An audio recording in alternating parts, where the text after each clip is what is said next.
and welcome to the autumn edition of Inside Out, the podcast for outdoor lovers, brought to you by Countryside Mobility, a charity initiative working to make beauty spots more accessible. My name's Neil Warren, and I hope, like me, you've been enjoying getting outdoors during the summer. But in many ways, autumn can be unrivaled. One example is exploring our woodlands and forests, enjoying their changing colours at this time of year. And so that provides the focus for this episode as we visit three beautiful locations in Cornwall, Worcestershire and the North of Wales. So put on your boots and join me for another episode of Inside Out. Countryside Mobility is an initiative that works with outdoor attractions to provide all-terrain mobility scooters known as Trampers for hire. We've currently got around 50 different beauty spots where we've teamed up to provide this offer, focused on the southwest of England. That is, until now. One of our most recent partner sites is Coed y Brenin in North Wales. I was recently there doing the final preparations for Tramper hire to commence, and while there I spoke to Graeme Stringer from Natural Resources Wales. I started by asking him to describe our location. Yeah, we're in Coed y Brenin Forest Park in southern Snowdonia, just up the road from a small town called Dolgellau. It was designated as a forest park back in the 1990s, and the site was redeveloped in 2005-2006, where we made the facilities which we have on offer here accessible to a wider range of users, because traditionally it was a mountain bike centre, but now we have a large network of footpaths, from rough mountain trails to accessible trails to viewpoints. There's orienteering routes, running routes. We've developed a lot of things over the years, and there's a fully accessible cafe, car park, toilets and showers as well. Fantastic, so it really is a full day out, and I know one of the most recent things you've done is been trying to look at how you can make it more accessible for people who maybe struggle with mobility or with walking for a medical condition. Do you want to say a little bit about how that came about and what you've been working towards over the last couple of years? Yeah, back in 2006 we created a couple of accessible trails to Field Fair Trust specifications, but because we're in a mountainous area of the national park, even these trails are at the extreme limits of the specifications. So not everybody can find them usable. So we've always wondered how we could improve upon this. And it must have been about 4 years ago, I went on a visitor safety group course down in Devon and met Neil from Countryside Mobility, discovered Trampers, and set up a meeting with him, and it's taken us this time to develop these two waymarked routes. Yeah, it's been great to work with you. It has taken a little bit longer than we expected, hasn't it, for a whole variety of reasons, including COVID, but today's a very special day. Do you want to talk about where we're up to now? I think we're just about ready to start hiring, aren't we? We've waymarked two Tramper trails, both starting and finishing from the visitor centre. We've got a leaflet to support those. There's a site on the Natural Resources Wales website, and we've got panels, and we have our own Tramper, and we've worked in partnership with Countryside Mobility to set this project up to hire out the Tramper for users. And we're currently walking along one of the routes, aren't we? What can people expect to see and experience as they come along this one? Yeah, the two routes are slightly different. We're on the Avon Edin trail now, and that drops from the visitor centre down to the riverside picnic site. And the idea was to open this up to more users with mobility problems, because it's very much a family oriented trail. So there's an animal puzzle trail on it for children to do, and there's an audio trail which tells you about the history of the area, which can be downloaded from the website. So it takes you to one of the hooks in the forest, which is the site of special area for conservation down by the River Edin. Lovely. It's such a tranquil scene when we get down there. I think it's just a few minutes away. But you've got another trail here as well, haven't you? And plans for others potentially in the future. Yeah, the other trail also starts from the visitor centre, so you can do that either trail by itself, or you can do both in a figure of 8 loop, and it's about 2 miles in total, 1 mile each for the trails. And the Cefn Trail climbs up the hillside from the visitor centre to a viewpoint looking over the forest out towards some of the mountains in southern Snowdonia, including a Garran. Yeah, because I think sometimes this is an area of Snowdonia that sometimes gets overlooked, doesn't it? I mean, people naturally gravitate towards the north of Snowdonia. Do you want to tell us a bit about what makes this part of Snowdonia so special? Well, at the moment it's quieter than the north, a lot quieter, which just gives it a more tranquil appeal. Heavily forested, so it is quite beautiful. And when you do get up to a bit of elevation, you've got lovely views back to north towards Snowdon itself. Fantastic. And you cover more than just this one particular site, don't you, Graeme? You cover a kind of quite wide patch. What makes the area so special for you, and what do you enjoy most about your role? It's the variety of sites we've got. So from a mountainous site in Coed y Brenin, we've also got Wyre Forest Park around Coed as you head further north into Snowdonia. And then we've got the Newborough National Nature Reserve and Forest out on Anglesey, which is a forest which abuts straight onto a beach. I mean, that's a much busier site. That's really running at capacity already, which is why we're tending to do these sort of developments down here in the south to try and attract more visitors down into this area. And so for a visitor coming to Snowdonia, what would your top tip be really in terms of getting the most out of their visit? Plan in advance, work out what it is what you want to do. And obviously with the COVID issues we've had, accommodation booking is a premium, so plan your visit well in advance. But when you get here, it's such a special place. You can see why so many people are attracted to it. And so we're really delighted to be partnering with Coed y Brenin. I think it's going to be an absolutely fantastic site for people to experience the Tramper, for them to be able to experience really what makes Snowdonia such a special place. As you can hear, I'm slightly out of breath going up the slope, so I could probably do with Tramper now. But thank you very much, Graeme. We're looking forward to working with you and for many people to enjoy the experience here. Excellent. Thank you, Liam. Well, I have to say, it was really difficult to leave Coed y Brenin. I didn't want to get back in the train and come home. It's such a beautiful place, and the weather on that morning was sunny and warm, just the perfect September day. I'd highly recommend a visit, and as with all our locations, you'll find an introduction and details of how to hire a tramper on our website, countrysidemobility.org. Alternatively, you could go on our social media. We're on Facebook and on Twitter. Just search for Countryside Mobility and you'll find videos that give you a flavour of what's on offer. Moving back across the border to England, our next port of call is Wyre Forest.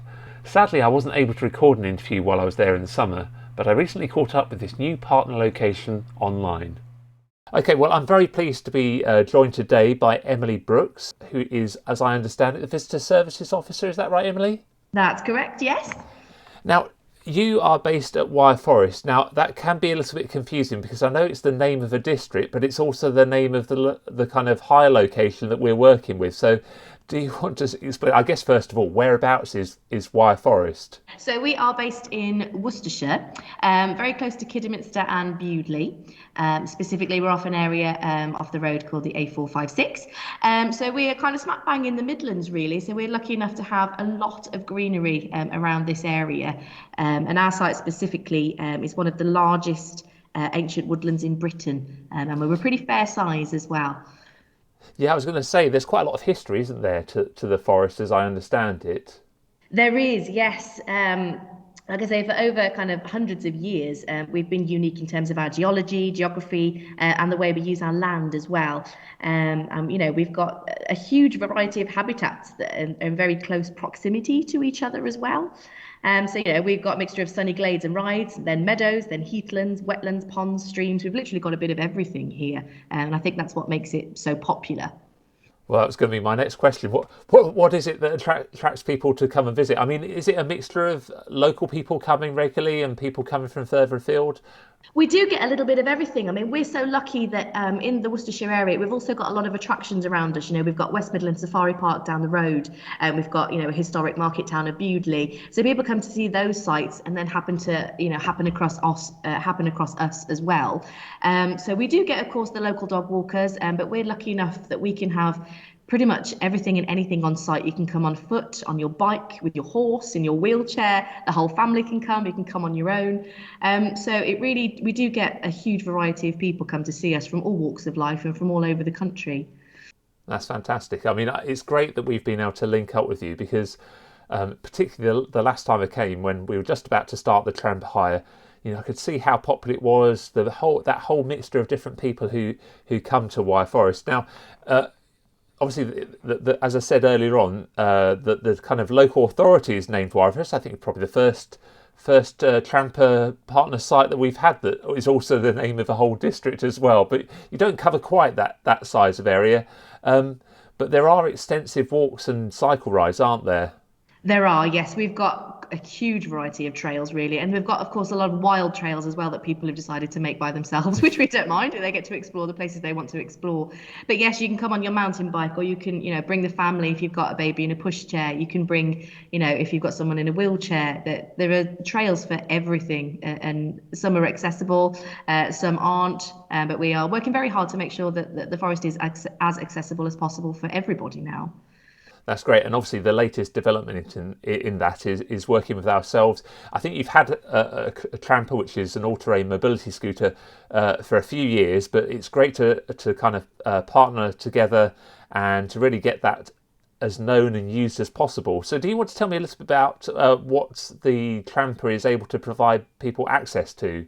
I think there's a number of different routes, aren't there? Yes, there are. So we're lucky enough to have at least 3 standard routes that are pretty much accessible to everybody anyway. But the most popular one is our yellow route. And this is where we tend to have a lot of our trails based for children and family visitors. So at the moment we've got our Gruffalo trail on, so you can go and meet the Gruffalo and the Gruffalo's child. But that's also commonly our most accessible route. It's not very hilly, it's all paved. And it's nice and flat, and it's a very gentle walk around if you just want to come and hang out with the family and have a nice picnic. But then we've also got our red and green routes. The green one is quite popular for people who like to see a nice big tree. The Valley of the Giants, for the reason we've got lots of beautiful Douglas firs around there and a very pretty stream running through it as well. And again, that's also accessible. Most of it is hard surface, but with our Tramper particularly, it's opened up a whole new world for people that might have had to, sit on the sidelines and watch their family go off and explore, whereas now they can get stuck in and get involved themselves. And the same goes for our red route as well. That does tend to get quite muddy in the winter, but again, with the Tramper, it's not going to be a problem. And of course, it goes through our beautiful arboretum on that route as well. So I was just about to mention the arboretum because that's a little hidden gem in the middle, isn't it? It is. A lot of people don't know it's there. And to be perfectly honest, I've lived here for a long time and I didn't know it was there until I stumbled across it on one of my walks. So it really is a hidden gem, and it's absolutely beautiful in any season. It doesn't matter when you go, because obviously the scenery keeps changing throughout the year and it's beautiful every single time. I was going to say we're in autumn now, and so I just wondered if you could give us a little bit of insight as to what makes the forest a particularly attractive place to visit at this time of year. Well, of course, the colours are starting to come through beautifully now. We've gone from this beautiful lush green to a real mixture of yellows and oranges. It's a photographer's dream at the moment. We have seen quite a few people come out with their cameras because, of course, we're getting lots of wildlife pop out as well, a huge array of birds. If anyone's a fungi enthusiast, we've got loads of lovely mushrooms popping up as well. So it's just that the forest completely changes in autumn and you get a completely different look.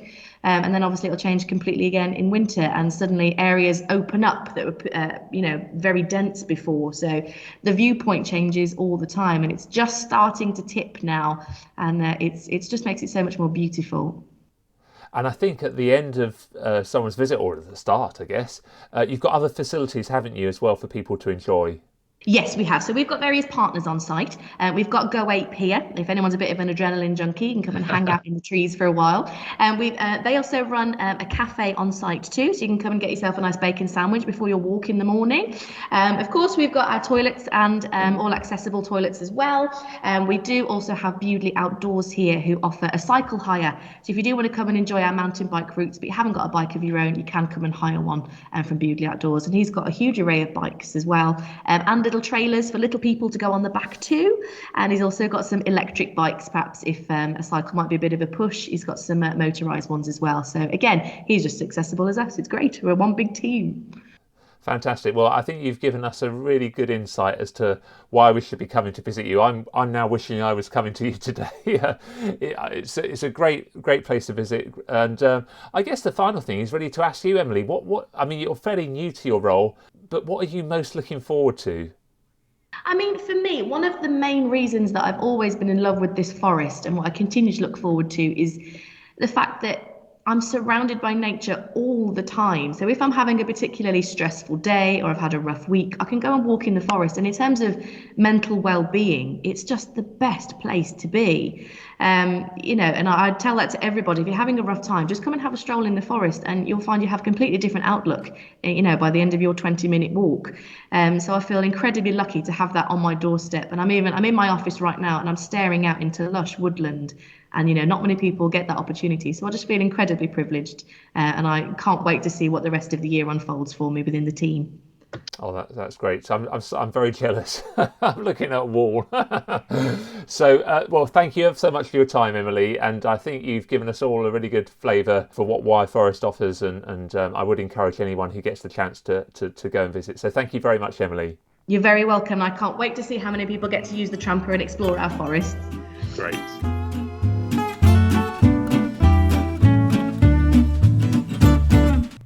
Well, I'm pleased to say that we've got a special promotion for this October half term.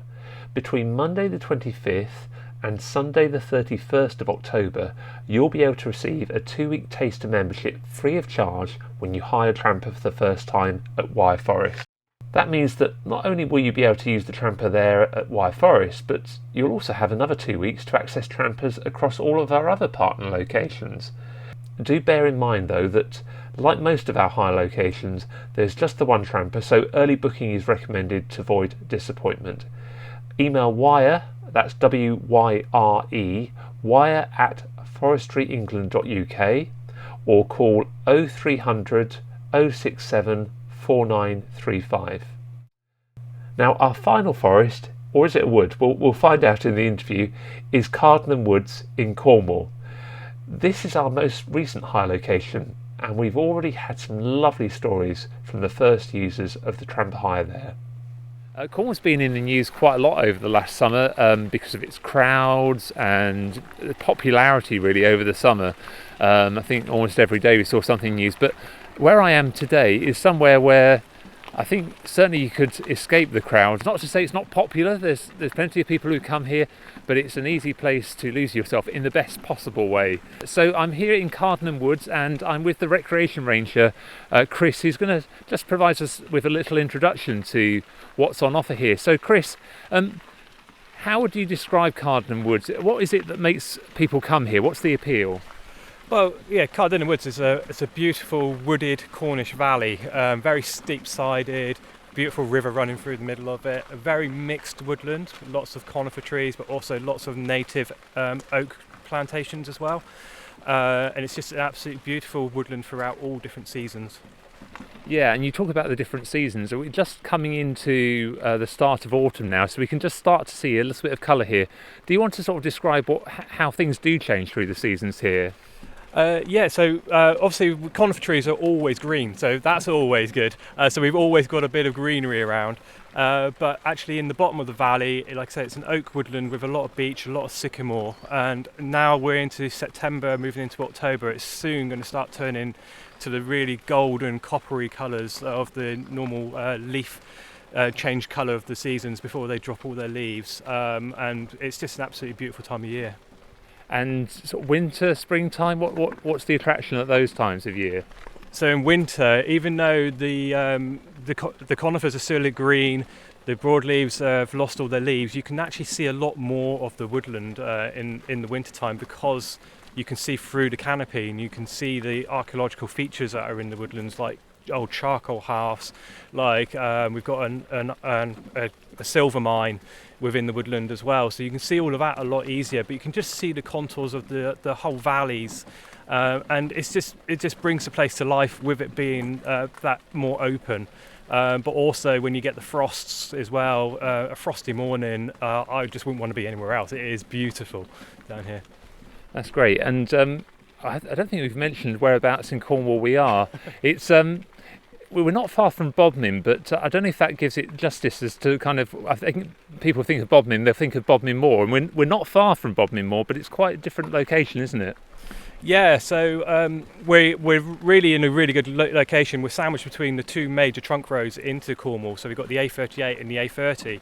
And we're right down in the middle of that, but in a valley, but the woodland will lead you up onto the Bodmin Moor if you carried on walking away from our walking trails. It's just one of these idyllic, mysterious places with the lovely rivers running through. It's actually a salmon river as well, so salmon run up through the river in the winter time.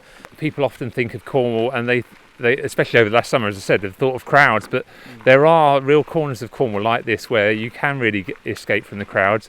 You do get a lot of people, but I guess the advantage of being in the woodland or forest is that, you know, that they can absorb the numbers and you can find yourself in that tranquility and peace quite easily.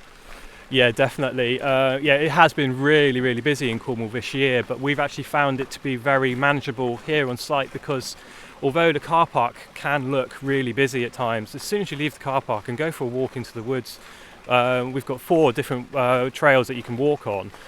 We've also got mountain bike trails as well, and people just go off and do their own thing. And you can actually go into the woods and not see another soul, even though the car park is absolutely heaving with people. That's a beautiful part of this place. And I can see we've been walking for a few minutes now and seen quite a lot of dogs. I think it's quite popular dog walkers, is it? Very popular dog walkers. You will have the dog walkers who come here every single day without fail, rain or shine. You also have the people that are down on holiday and like a Forestry England woodland. They know, it's a place that we can go and we can actually be safe and walk our dogs around. And this is my opportunity, actually. It's a stupid question, but I'm always intrigued. What is the difference between a wood and a forest? Now you're asking. This is Cardenham Woods, isn't it? It's Cardenham Woods, and some people have different takes on it. If it's a conifer plantation, normally they're called more of a forest. Okay. If it's more of a native ancient woodland, that's when you have it more of as a woodland. And you're a mixture here. And we're a mixture, so we are Cardenham Woods. So we do call it Cardenham Woods. Well, there you have it. I did learn something during my visit to Cardenham Woods, and I hope you'll be following in my footsteps this autumn. As I said, do look at our website or YouTube channel for inspiration. As well as these 3 new locations, there are all sorts of popular places that you can go to, such as Hordern Forest, Batsford Arboretum, Treby Gardens and Thorncombe Woods. They all are fantastic places to go in the autumn. Wherever you do choose to visit, have a lovely time and do join us again for our next episode of Inside Out. Don't forget in the meantime to rate or review us and do spread the word. Well, until next time, stay safe and keep exploring.